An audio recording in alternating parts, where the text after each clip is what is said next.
Dear students, पर्यावरण और पारिस्थितिकी के इस क्लास में आपका स्वागत है। हम लोग इस नए विषय के कुछ टॉपिक्स को पूर्व के क्लास में अध्ययन कर चुके हैं और वो टॉपिक था पर्यावरण क्या है। आज उसी से संबंधित एक दूसरा विषय है पारिस्थितिकी यानी इकोलॉजी। पर्यावरण को इंग्लिश में इन्वायरमेंट बोलते हैं और पारिस्थितिकी को इंग्लिश में इकोलॉजी बोलते हैं। आमतौर पे सामान्य रूप से अगर देखा जाए तो ये दोनों शब्द समानार्थी शब्द के रूप में इस्तेमाल किया जाता है। यानी लोग पर्यावरण बोले या पारिस्थितिकी बोले, अर्थ यही समझा जाता है। लेकिन विषय के अंतर्गत इन दोनों शब्दों में थोड़ा सूक्ष्मता सा अंतर है, डिफरेंस है। बाद में चल करके हम लोग भी दोनों शब्द का अर्थ एक ही लेते रहेंगे और बोलेंगे तो उसका अर्थ वही होगा कि हमको यही सब चीज पढ़ना है। लेकिन आगे बढ़ने से पूर्व ये जरूरी है कि पर्यावरण और पारिस्थितिकी की जो दो शब्द है यानी इन्वायरमेंट और इकोलॉजी जो दो शब्द है उसके अंतर को हम लोग समझेंगे। तो पिछले क्लास में हम लोगों ने पर्यावरण का अध्ययन किया था। उसमें जो बातें पढ़ी थी उसमें निष्कर्षतः ये कहा जा सकता है कि पर्यावरण वास्तव में इस पृथ्वी पर जैविक और भौतिक तत्वों का जो अंतःक्रिया है उससे जो चीज बनती है उसको पर्यावरण बोलते हैं। और पारिस्थितिकी की परिभाषा कुछ हद तक इसी रूप में दी जाती है। लेकिन फिर जब एक ही है तो एक ही शब्द इस्तेमाल होना चाहिए था, दो शब्द क्यों इस्तेमाल हुआ? तो इसके पीछे कारण है कि दोनों में एक सूक्ष्म अंतर है। आज के क्लास में उसी सूक्ष्म अंतर को हम लोग समझने की कोशिश करेंगे। तो पारिस्थितिकी को समझें इसलिए अनिवार्य है, इसके लिए अनिवार्य है कि आप पर्यावरण के उस परिभाषा को अपने मस्तिष्क में रखे रहिए। और परिभाषा क्या है कि पर्यावरण एक ऐसा अध्ययन है जिसमें जैविक और भौतिक तत्वों के अंतःक्रिया का, इंटरेक्शंस का अध्ययन किया जाता है और दोनों एक दूसरे को प्रभावित करते हैं। तो ये जहन में रहे और उसके बाद पारिस्थितिकी को आप पढ़िएगा तो आपको पूरी बातें समझ में आ जाएंगी। क्लियर? तो शुरू करते हैं हम। तो जहां तक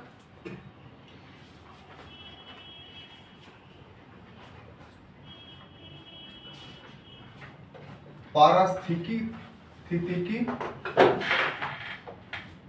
का प्रश्न है तो ये जो है वो समस्त जीव और भौतिक पर्यावरण,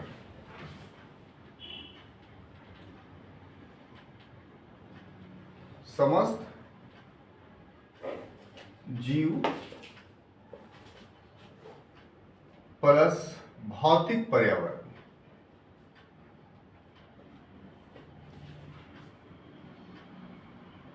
भौतिक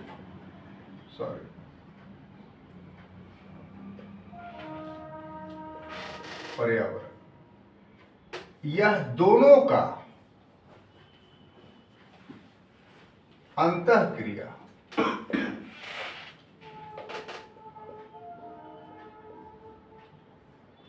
यानी इंट्रैक्शंस है। अब सिर्फ इसी चीज को हम एलोबरेट करना चाहते हैं और इसी से समझेंगे कि पर्यावरण और पारिस्थितिकी में क्या डिफरेंसेस है। ठीक है?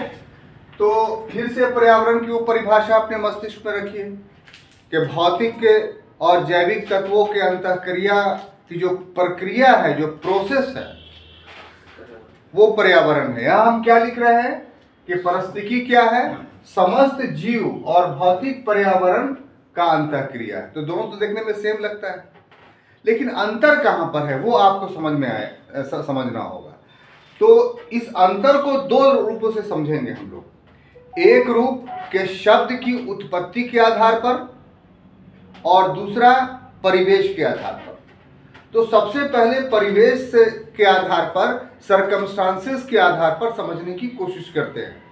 जो अभी अभी हमने बोर्ड पर लिखा कि पारिस्थितिकी क्या है साहब? तो समस्त जीव और भौतिक पर्यावरण का अंतःक्रिया है। तो इसमें होता क्या है कि ये जो भौतिक पर्यावरण है ये सबसे पहले अपना निर्माण करेगा। तो भौतिक पर्यावरण में क्या निर्माण करेगा, तो वो आप देख लीजिए कि भौतिक पर्यावरण जो बनता है वो स्थल मंडल से बनेगा और जल मंडल से बनेगा और वायुमंडल से बनेगा। इसकी इंग्लिश सब पता है, लिथोस्फीयर, हाइड्रोस्फीयर और एटमॉस्फेयर। ठीक है, जगह की कमी की वजह से नहीं लिख रहे हैं। और इसका तीनों का सम्मिलन स्थान जो होगा वो होगा जैवमंडल, यानी बायोस्फीयर। बायोस्फीयर समझना यहां पर यह है कि सबसे पहले ये जो तीन मंडल है जिससे भौतिक पर्यावरण बना, इनके मध्य में सबसे पहले इंटरेक्शंस हो रहा है। और जब ये इंटरेक्शंस हो रहा है तब इस इंटरेक्शंस का परिणाम क्या निकल रहा है, जैवमंडल, बायोस्फीयर।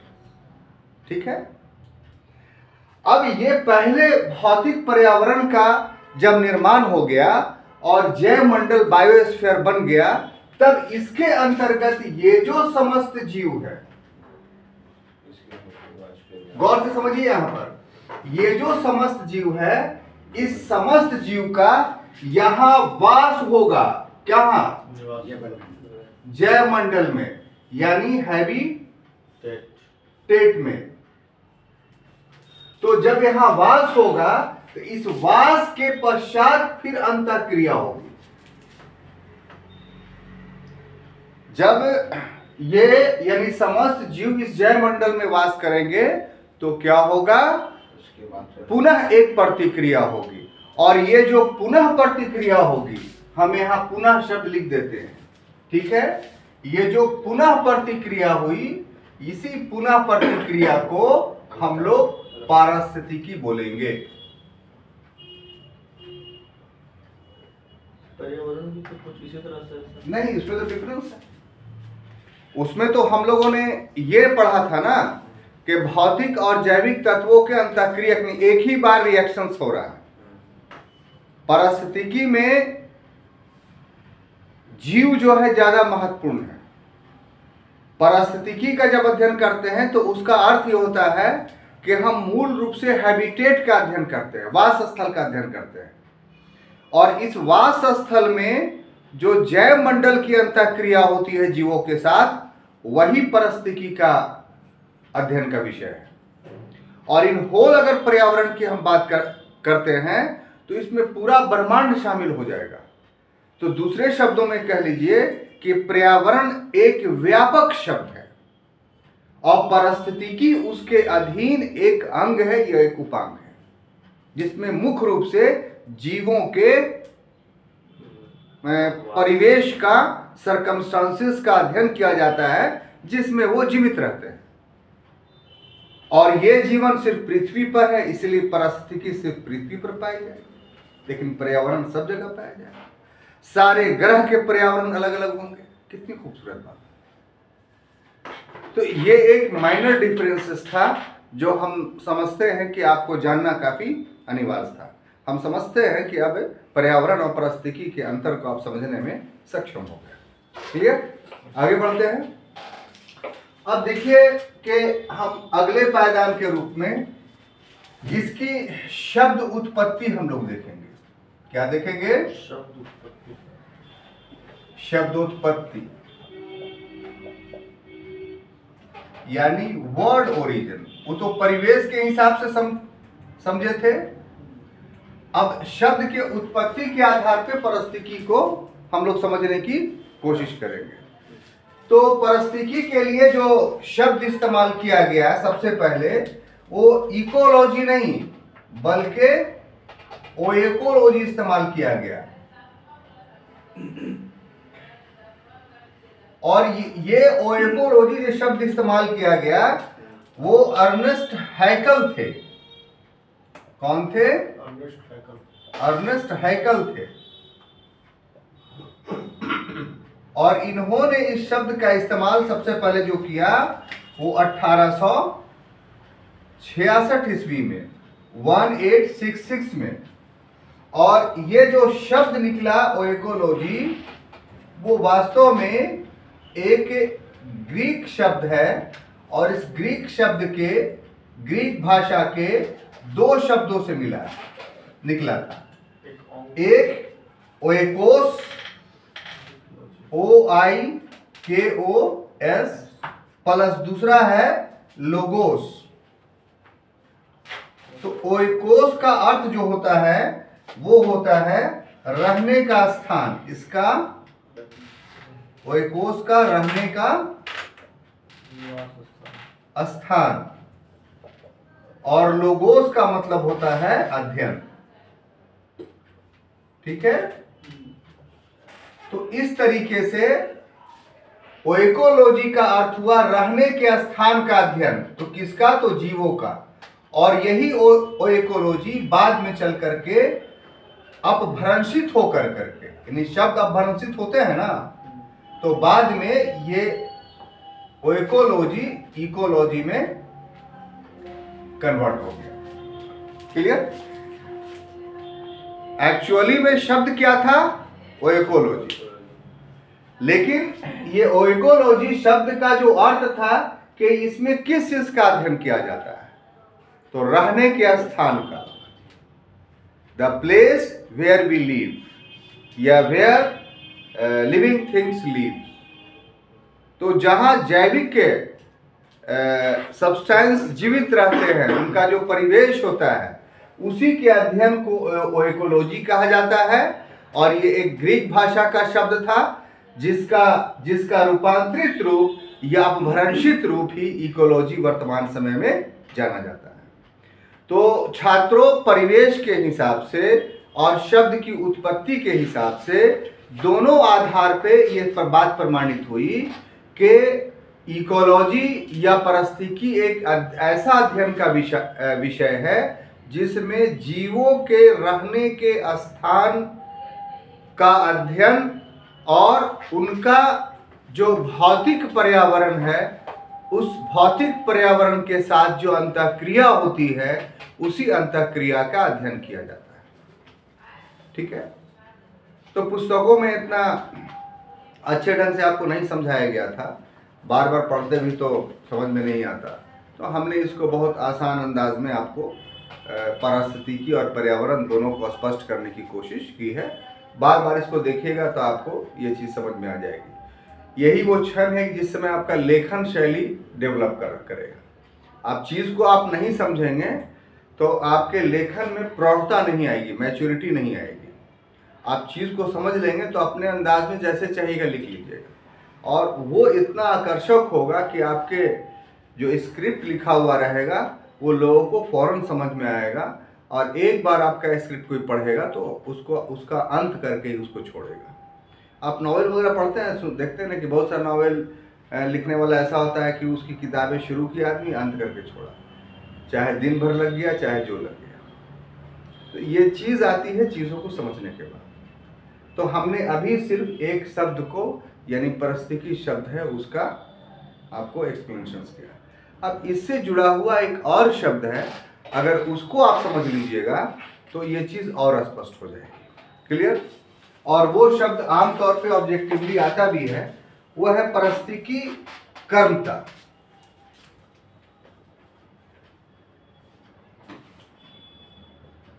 पारिस्थितिकी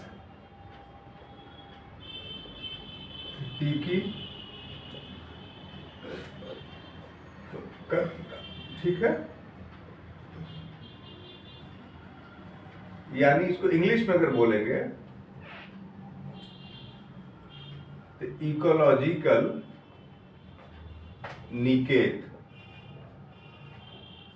लिखेंगे निकेत लेकिन पढ़ेंगे निकेत। ठीक है, टी यहां पर छुपा हुआ है लेकिन टी का प्रोनाउंसिएशन आएगा। ठीक है, अब देखिए ये क्या है, सब शब्द, सब व्यवस्थाएं एक दूसरे से इंटरलिंक्ड है। यहाँ पर तीन चीज़ों का, हम चार चीज़ों का आज की क्लास में आपको एक्सप्लेन करेंगे। एक किया, दूसरा कर रहे हैं, और ये सभी एक दूसरे से जुड़ी हुई हैं। एक को समझ गए दूसरा समझ में आ जाएगा, दूसरा समझ गए तो तीसरा समझ में आ जाएगा। ठीक है, बढ़े आगे। तो अब देखिए ये क्या है, ये जो पारिस्थितिकी कर्मता या इकोलॉजिकल निकेत है, तो इस शब्द का क्या अर्थ होता है? तो बहुत सामान्य रूप से आप इसको लीजिए, बहुत भयंकर रूप से मत लीजिए कि विशेष समुदाय। क्या चीज? विशेष समुदाय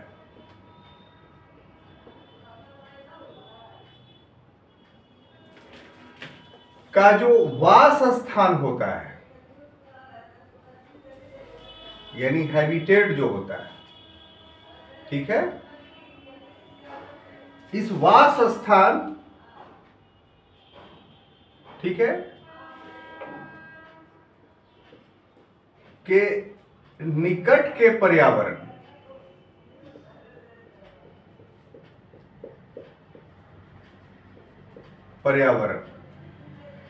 के साथ जो इस विशेष समुदाय का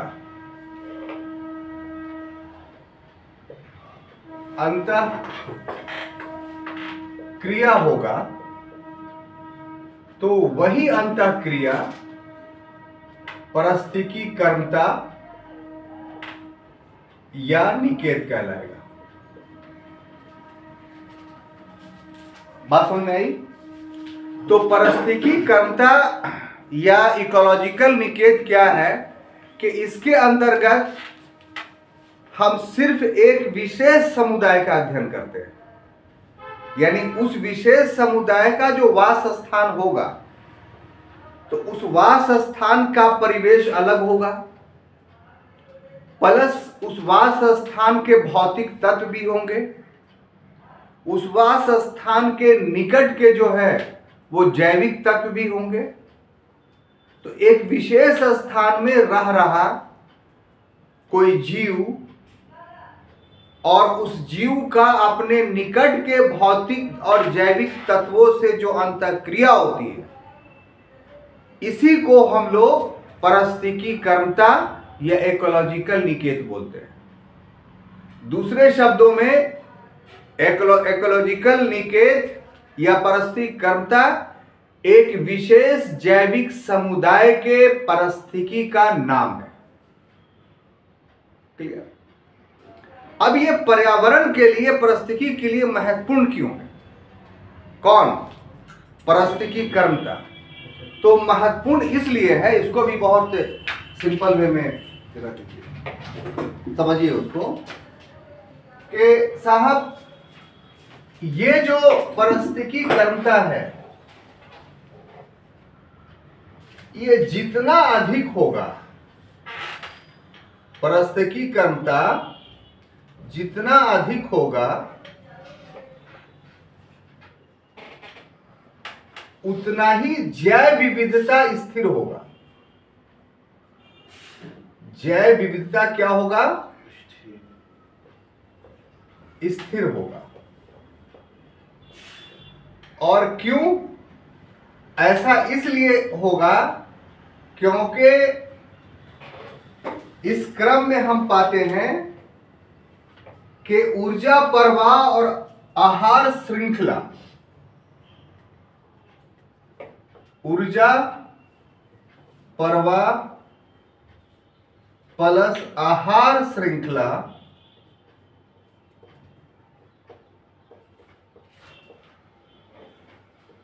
बड़ा होगा।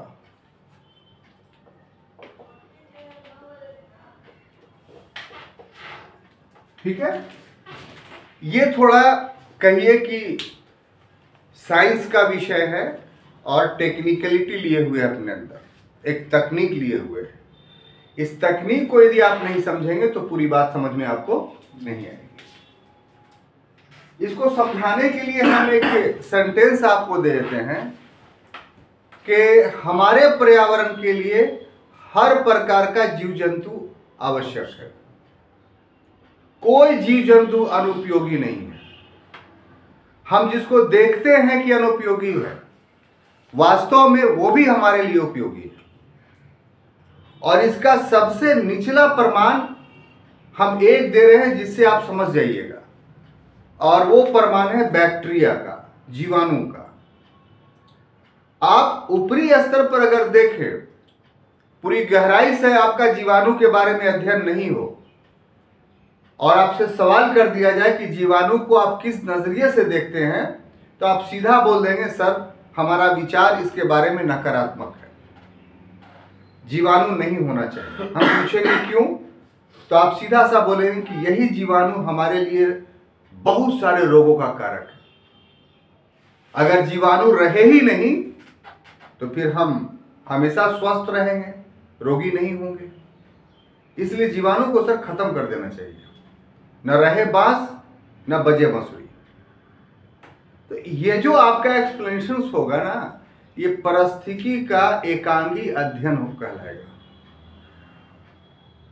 वास्तव में अगर देखें तो इस जीवाणु का सकारात्मक पक्ष भी है, और सकारात्मक पक्ष क्या है कि आप जो व्यक्ति हैं, जो सर्वश्रेष्ठ प्राणी हैं, वो इस पर्यावरण के बहुत सारे भौतिक तत्वों के उपयोग करता है, और उस उपयोग के क्रम में बहुत सारे आप अवशिष्ट पदार्थों का निर्माण करते हैं, और वो अवशिष्ट पदार्थ अगर रह जाएगा तो पर्यावरण प्रदूषित हो जाएगा, पॉल्यूटेड हो जाएगा।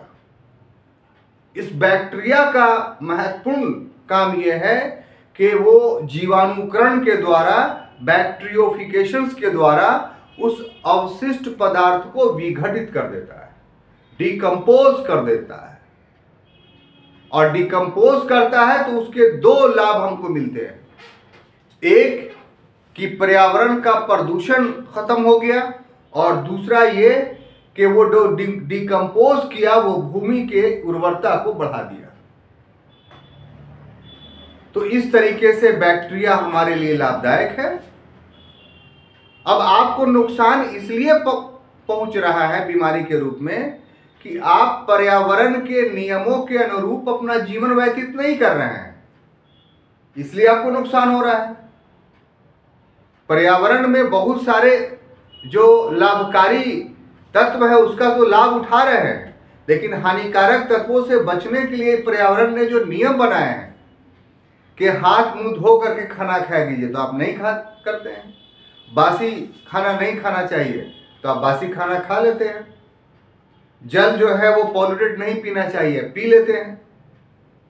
तो ये गलती आपका है। एक्चुअली में ईश्वर ने जीवाणु को जो बनाया है वो पर्यावरण को स्वच्छ रखने के लिए बनाया है। अब आप गंदी चीज खाएंगे तो बीमार पड़ेंगे। तो इस एग्जाम्पल से हम समझते हैं कि आप समझ गए होंगे कि कोई भी चीज है इस धरती पर, कोई भी जीव है, वो बेमानी नहीं है, अनुपयोगी नहीं है। पर्यावरण के लिए, पारिस्थितिकी के लिए उसका एक उपयोग है। और इस क्रम में पारिस्थितिकी निकेत या पारिस्थितिकी कर्मता की उपयोगिता यह है कि जितना अधिक पारिस्थितिकी कर्मता होगा, अर्थात जितना अधिक जीव होंगे। एक जीव है मान लिया चींटी, तो उसका निकेत अलग होगा। एक जीव है जोंक, उसका निकेत अलग होगा। एक जीव है पक्षी, उसका निकेत अलग होगा। अब देखिए कि जितने जीव हो रहे हैं वो सब एक दूसरे से जो अंतःक्रिया कर रहे हैं, यानी एक दूसरे के खाद्य पदार्थ हैं। वो जैसे केचुआ जमीन के अंदर रहता है तो ये मिट्टी का खाद्य पदार्थ है, वो मिट्टी को खाता है और मिट्टी उसको खाता है। कितनी खूबसूरत बात। और परिणाम क्या होता है कि सॉइल में उर्वरता चली आती है। तो यदि आप केचुआ के कर्मात को, निकेत को अगर डिस्ट्रॉय करेंगे, खत्म कर देंगे, तो आपकी भूमि की उर्वरता ही समाप्त हो जाएगी। हमको बहुत खराब लगता है, देखिए ना, जमीन खोदते हैं तो कोची कोची लंबा लंबा निकल आता है। पेस्टिसाइड बिछा देते हैं पूरे भूमि में सब खत्म हो जाएगा, न रहेगा बांस न बजेगा। कर लीजिए आप, परिणाम क्या होगा कि आपकी भूमि की उर्वरता खत्म हो जाएगी। सांप बहुत तंग करता है, डिस्ट्रॉय कर दीजिए, खत्म कर दीजिए, उसका अलग निकेत है। आप जिस घर में रह रहे हैं वो आपका निकेत है, वहां सांप को आने की जरूरत नहीं है। सांप का निकेत ईश्वर ने अलग बनाया है। अब निकेत का निकेत पर आक्रमण होता है तो सुरक्षा अनिवार्य जो एक अलग बात है, लेकिन आप जानबूझ करके उसके निकेत पर हमला नहीं कर सकते हैं, यह परिस्थिति के विपरीत बात है। यहां पर एक बात स्पष्ट करके चलना चाहते हैं, क्योंकि बहुत द्वंद है। कोई जीव आपको नुकसान पहुंचा रहा है तो जीव हत्या नहीं करेंगे तो ठीक है, आप मर जाइए। तो परिस्थिति के अनुसार यह भी गलत है। परिस्थिति के अनुसार बात यह है कि हर जीव का अपना निकेत होता है, मतलब वास स्थान होता है, मतलब कर्मता होती है, और उसके वास स्थान को डिस्ट्रॉय नहीं किया जाना चाहिए। उसके वास स्थान में उसको रहने का पूरा स्वतंत्रता, पूरी संप्रभुता होनी चाहिए। क्यों? क्योंकि आहार श्रृंखला का वो आधार है। क्यों? क्योंकि ऊर्जा संचार का वो आधार है। अगर ऊर्जा का संचार नहीं होगा तो फिर उस ऊर्जा पर जो जीव निर्भर है उसका अंत हो जाएगा। जैसे उदाहरण के लिए आप पेड़ पौधों से उत्पन्न उत्पाद को खाते हैं, तभी ना ऊर्जा आपको मिलता है। आप नियम बना दीजिए कि पेड़ पौधों में भी जीवन है, इसलिए पेड़ पौधों के उत्पाद को कोई नहीं तोड़ेगा, यानी पेड़ पौधों के उत्पाद को कोई नहीं खाएगा। अगर ये नियम बना देते हैं तो क्या हो जाएगा, महीने दिन के अंदर इस पृथ्वी पर जितने भी मानव जाति है उसका अंत हो जाएगा, ये वो निर्बल हो जाएगा। तो इस प्रकार से ये ऊर्जा प्रवाह हो रहा है।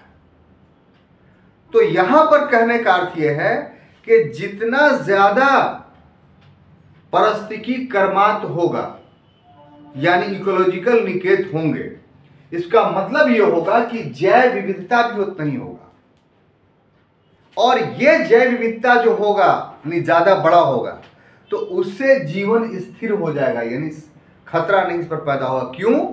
क्योंकि जैव विविधता अधिक रहने से ऊर्जा का प्रवाह और आहार श्रृंखला बड़ा हो जाएगा, और जब ये बड़ा हो जाएगा तो इस पे सभी प्रकार के जीव जीवित रहने में सक्षम होंगे।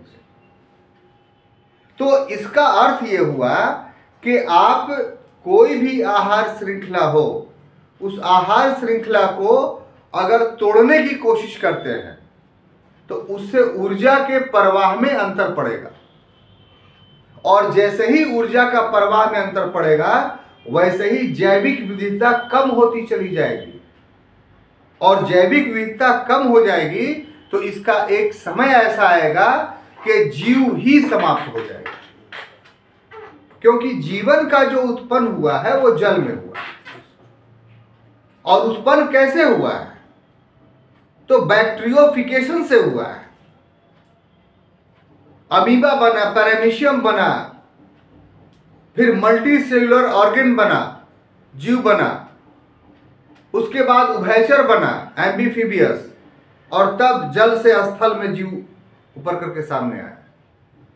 तो इस क्रम में आप देखिए कि निरंतर सूर्य प्रकाश से और उन जीवों का डिफरेंट सेलों का आपस में अंतःक्रिया जो होता गया, वो आपस में ही भोजन के रूप में एक दूसरे का प्रयोग करते रहे, उसी से नए नए जीवों का उत्पादन हुआ। और एक समय ऐसा आया कि जैव विविधता बड़ी विकराल रूप से सामने आ गई। अब इसमें एक डायनासोर का एग्जाम्पल आप ले लीजिए, ठीक है? तो डायनासोर दो तरह का होता था साहब, एक शाकाहारी होता था, एक मांसाहारी होता था। शाकाहारी वाले ने पूरे माने इतना बड़ा जीव था कि पूरे जो है वो साहब जंगल को ही खत्म कर दिया, और मांसाहारी ने जो है वो पूरे जंगल के जीव को खत्म कर दिया। तो अंत में क्या हुआ? अंत में ये हुआ कि उसका खुद अंत हो गया, क्योंकि उसने आहार श्रृंखला को और ऊर्जा श्रृंखला को, दोनों को तोड़ दिया, दोनों को बर्बाद कर दिया।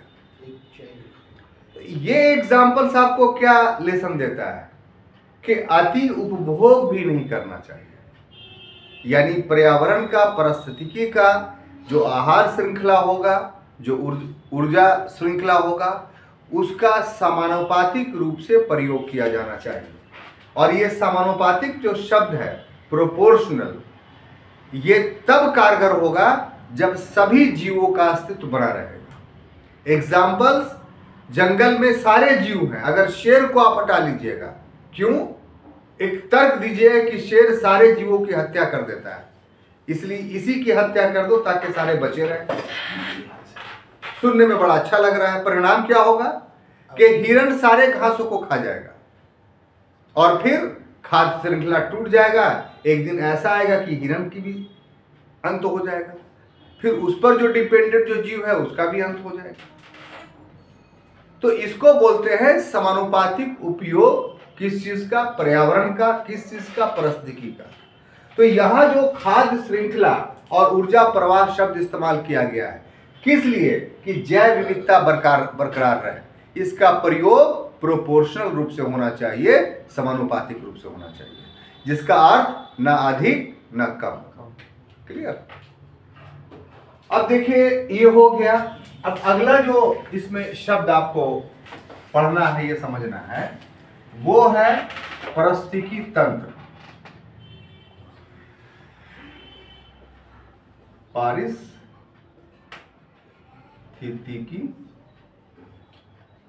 तंत्र, इस इंग्लिश में क्या बोलेंगे मिश्रा जी? इकोलॉजिकल सिस्टम है ना। इसको ही बहुत आराम से समझिए, ज्यादा लोड मत लीजिए दिमाग पर, ठीक है। दो शब्द, कितना? दो शब्द। एक को बोलते हैं समष्टि। क्या बोलते हैं? समष्टि। एक को क्या बोलते हैं? समष्टि।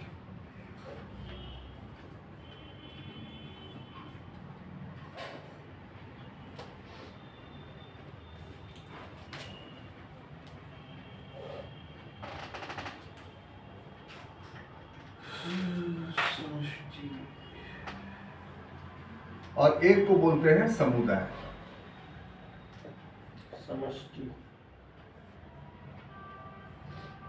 ठीक है।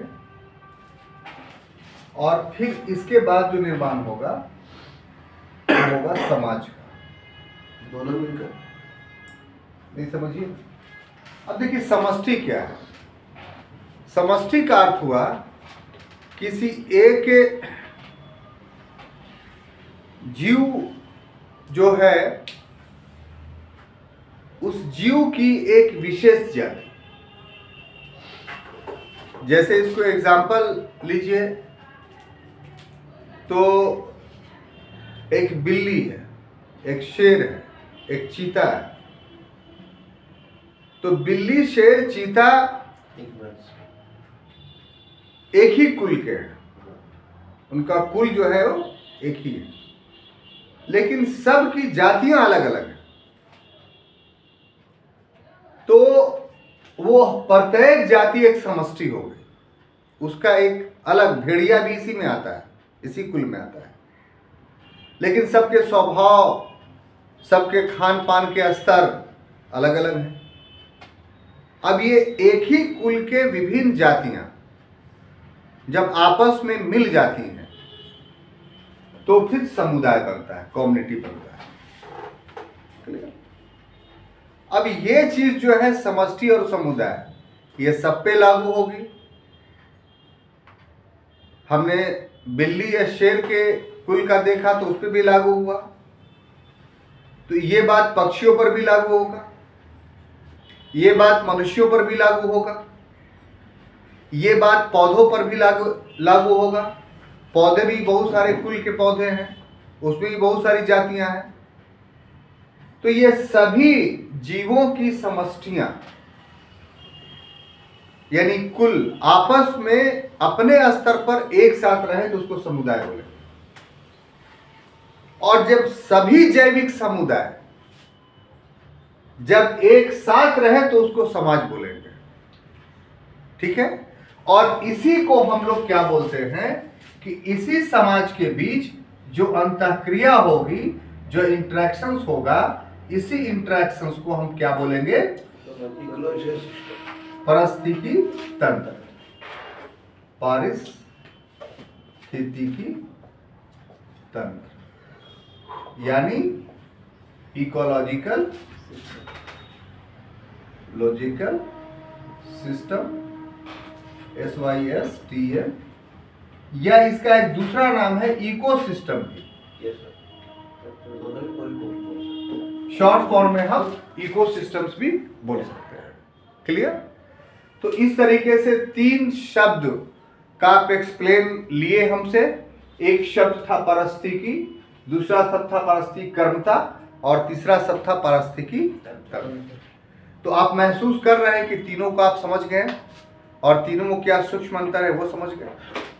अब देखिए अगला टॉपिक जो हमें पढ़ाना है आज की क्लास में, वो चौथा चीज वो है पारिस्थितिकी तंत्र के घटक।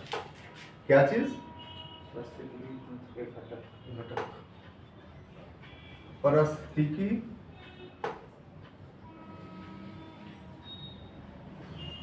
तंत्र के घटक।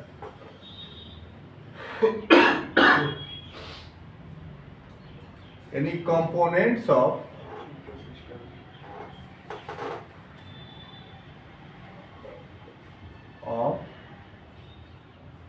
इको, ठीक है ना। इसको हम लोग सिंपली वे में एक डायग्राम बनाते हैं, उसके बाद उसको एलोबरेट करेंगे, ठीक है। तो पहले डायग्राम बना देते हैं। इसको 2 भाग में बांटेंगे। इसको कितने भाग में बांटेंगे? 2 भाग। सबसे पहला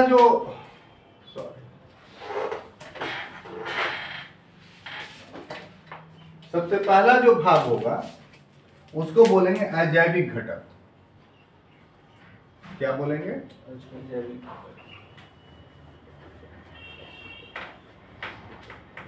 अजैविक।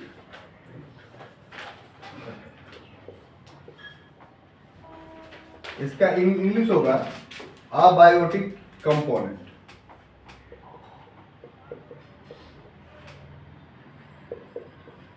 और दूसरा कहलाएगा जैविक घटक। जैविक घटक,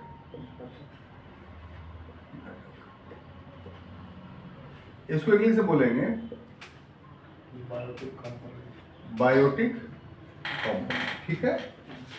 अब पुनः अजैविक घटक 3 भाग में बढ़ता है। ये जो अजैविक घटक है, इसको हम लोग कितने भाग में बांटेंगे? 3। उसमें पहला है भौतिक कारक। भौतिक कारक यानी फिजिकल फैक्टर, है ना। दूसरा होगा अकार्बनिक कारक।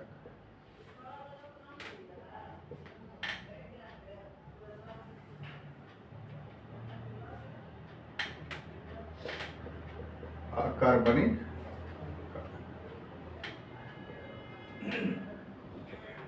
और तीसरा है कार्बनिक कारक।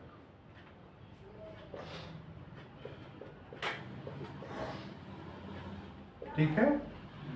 अब देखिए कि भौतिक कारक में क्या क्या आएगा, अभौतिक में क्या आएगा और इसमें। तो भौतिक कारक में आएगा तापमान यानी टेम्परेचर, दूसरा आर्द्रता यानी ह्यूमिडिटी, तीसरा प्रकाश यानी लाइट, चौथा वायुमंडलीय दाब,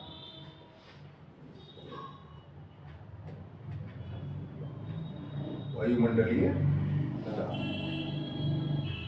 और पांचवा स्थलाकृति, स्थलाकृति। इसी प्रकार से अकार्बनिक में आएगा जल, गैस,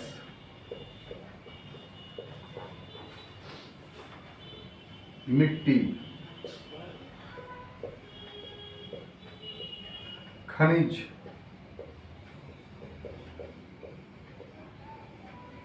और चट्टान। इसी तरीके से कार्बनिक में क्या आएगा? तो प्रोटीन, उसके बाद कार्बोहाइड्रेट,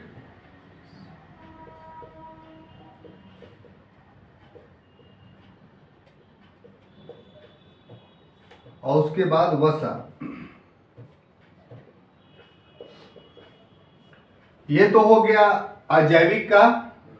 अब जैविक घटक का अगर हम देखते हैं तो इसमें 3 चीजें आएंगे: उत्पादक,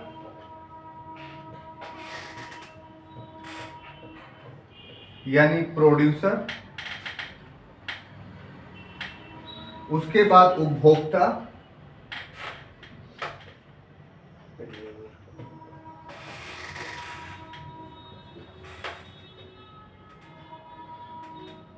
कंज्यूमर, और फिर अपघटक,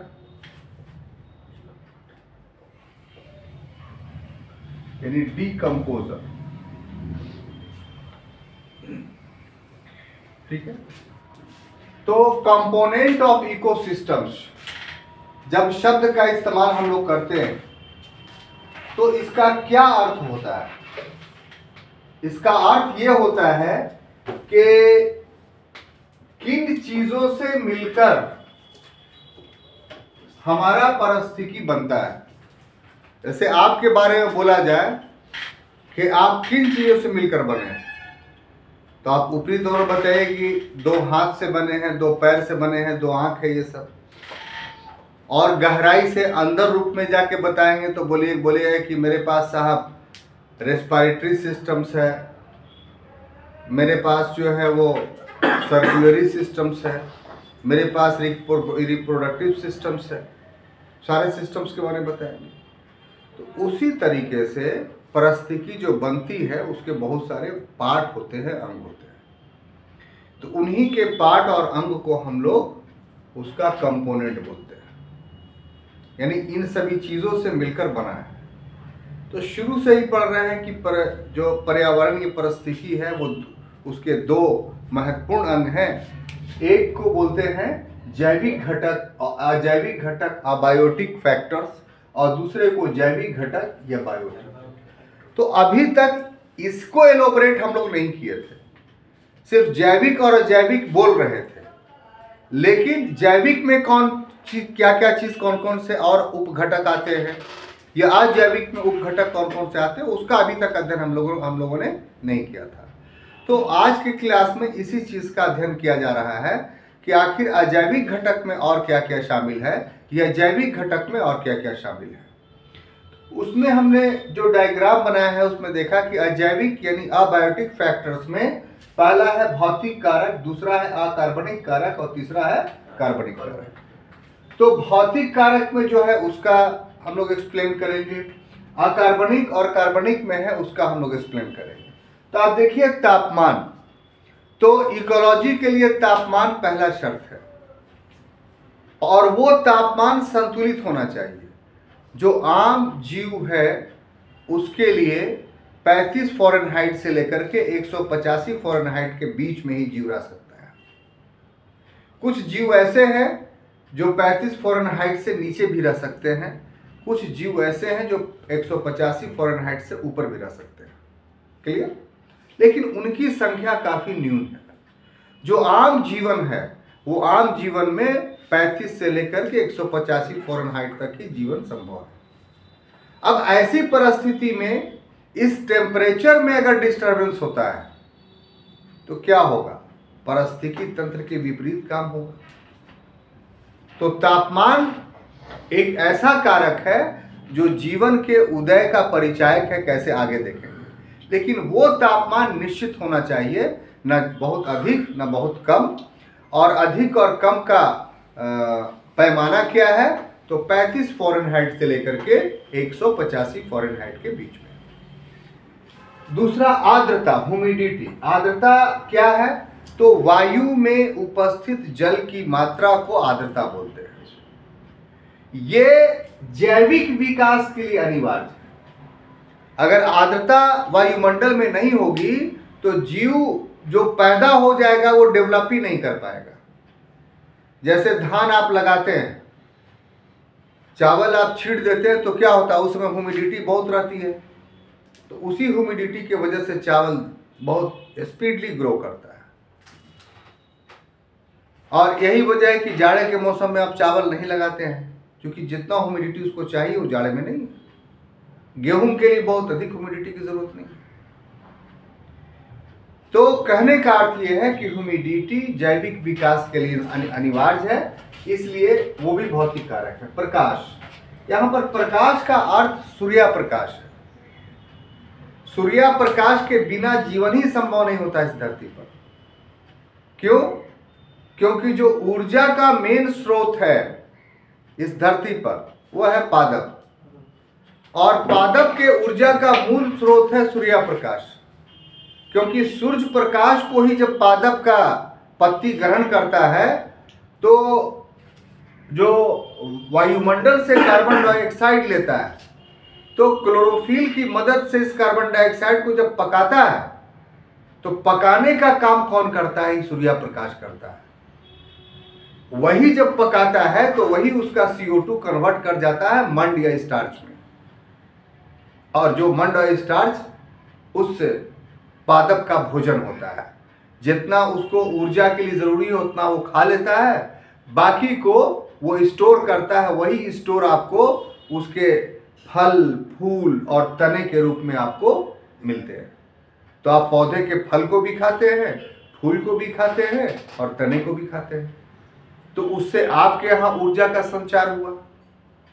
तो बेसिक के फैक्ट क्या हुआ? तो सूर्य प्रकाश। अगर ये ना रहे, ऊर्जा का यह रूप यानी सूरज के प्रकाश के रूप में ना रहे, तो आपके पास भी क्या होगा? ऊर्जा नहीं पहुंचेगा।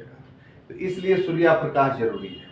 वायुमंडलीय दाब, वायुमंडलीय दाब इसलिए जरूरी है कि हर के पादप या जंतु उसके शरीर में एक वाहिकाओं का एक लंबा जाल होता है, और इस वाहिकाओं में लिक्विड चीजें संचारित होती रहती हैं, जैसे ब्लड के रूप में, पानी के रूप में, और वो बाहर फट कर करके नहीं आ जाए। तो इसके लिए बाहरी वायुमंडलीय दाब उसके शरीर को जो है वो दबाए रखता है, और उसका जो तरल पदार्थ है जीव का, उसके शरीर से बाहर नहीं निकल पाता है। आप इसका एग्जाम्पल आपको देखना है तो आप देखिए कि पहाड़ों के ऊंचाइयों पर चले जाते हैं तो क्या होता है? आपका रक्त स्राव होने लगता है, नहीं? या अंतरिक्ष में व्यक्ति चला जाता है तो वायुमंडलीय दाब के अभाव के कारण जो है उसको एक विशेष सूट पहनना पड़ता है। उस सूट के अंदर रहेगा तभी वो जीवित रहेगा। अगर बाहर निकल जाएगा तो क्या होगा कि उसके सारे ब्लड वेसल्स फटने शुरू हो जाएंगे और रक्त बाहर चला आएगा। क्योंकि वो जितना प्रेशर दे रहा है तो उस प्रेशर को रोकने के लिए बाहर का वायु का प्रेशर उसके शरीर पर नहीं पड़ रहा है। इसीलिए कहा जाता है कि अंतरिक्ष यात्री को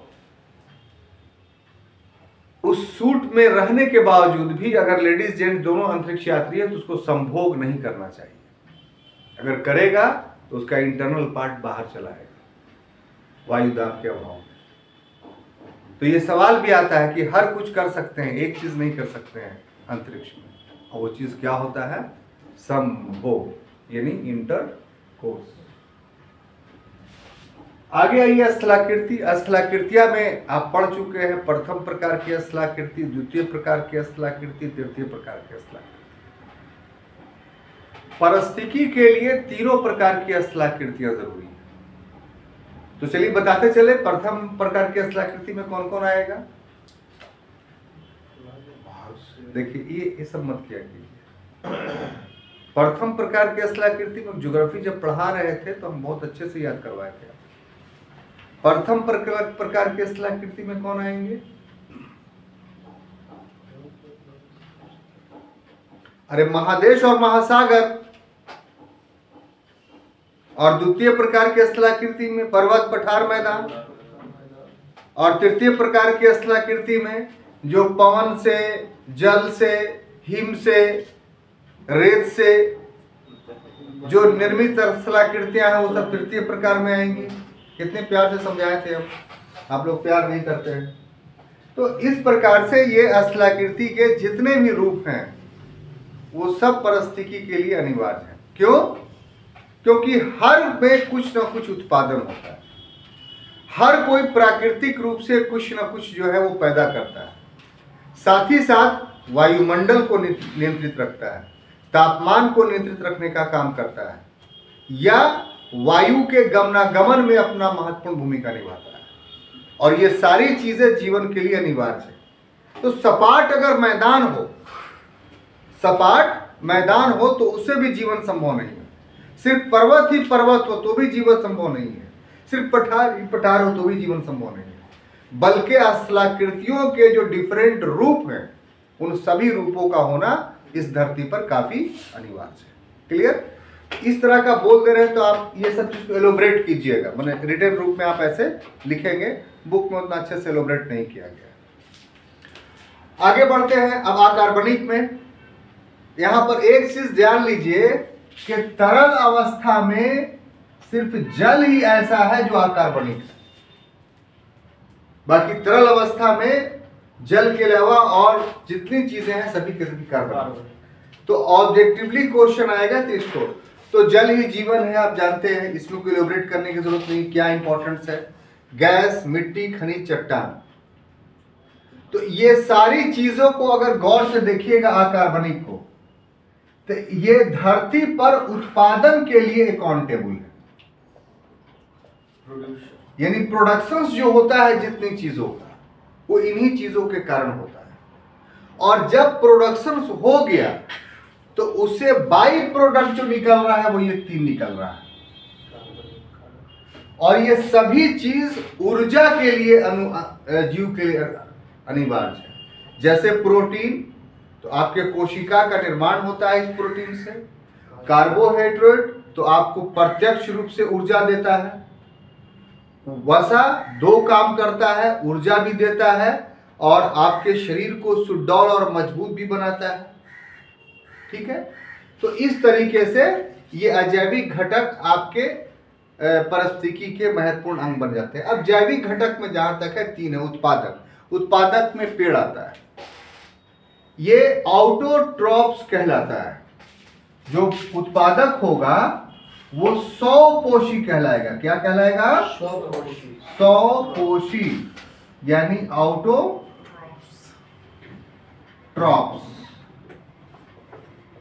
क्यों? क्योंकि अपना भोजन खुद बनाता है। ठीक है? और दूसरा उपभोक्ता, कंज्यूमर, यानी जो पौधे पे डिपेंड रहता है, अपना भोजन खुद नहीं बनाता है। तो ये भी 3 तरह के होंगे उपभोक्ता में। एक को बोलते हैं हर्बीवोरस, हर्बीवोरस। दूसरे को बोलते हैं हम लोग कार्निवोरस, कार्निवोरस। और तीसरे को बोलेंगे हम लोग ओमनीवोरस, ओमनीवोरस। अब देखिए ये तीनों को समझते हैं कि उपभोक्ता में जो सिर्फ साग सब्जी खाता है, यानी पौधों को ही सिर्फ खाता है, तो हर्बीवोरस, शाकाहारी हो गया। जैसे में गाय को ले लीजिए, भैंस को ले लीजिए, हिरन ले लीजिए, ये सब क्या है? हर्बीवोरस है। लेकिन दूसरा उपभोक्ता जो होता है उसको कार्निवोरस बोलते हैं। ये क्या कि जो ऊपर वाला है यानी हर्बीवोरस उसको खाता है ये। ठीक है? और तीसरा है ओमनीवोरस जो दोनों को खाता है, सर्वाहारी, इसको सर्वभक्षी बोलते हैं। मानव, मानव भी उसमें आ जाएगा और भी बहुत सारी चीज है। ठीक है? उसको सर्वभक्षी बोलेंगे। तो ये हो गया अपघटक। तो कुछ जीवाणु, सभी नहीं, वो अपघटक के रूप में होते हैं, डिकम्पोजर्स के रूप में होते हैं।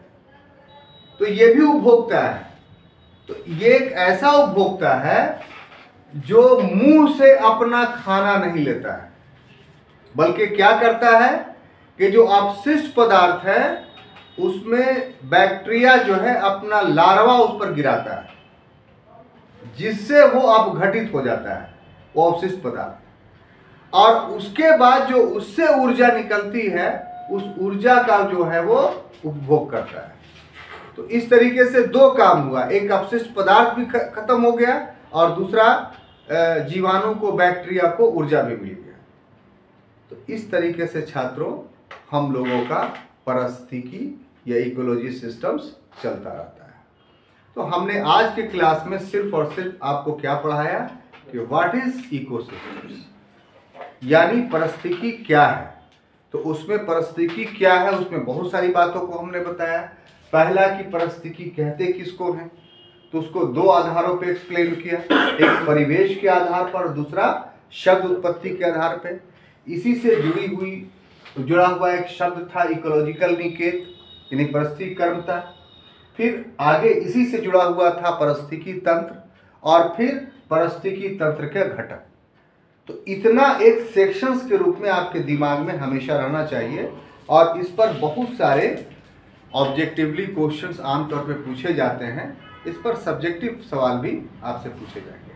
हम समझते हैं कि शब्द इकोसिस्टम्स या इकोलॉजी को समझाने में हम सफल रहे। अगले क्लास में हम इसके अंतर्गत अलग अलग जो इकोसिस्टम्स है, जैसे प्राकृतिक पारिस्थितिकी तंत्र अलग होगा, जलीय पारिस्थितिकी तंत्र अलग होगा, स्थलीय पारिस्थितिकी तंत्र अलग होगा, तो वायु का पारिस्थितिकी तंत्र अलग होगा। तो ये सबको एक एक क्लास में अलग अलग पढ़ाएंगे, ठीक है। तो अब अनुमति दीजिए, धन्यवाद।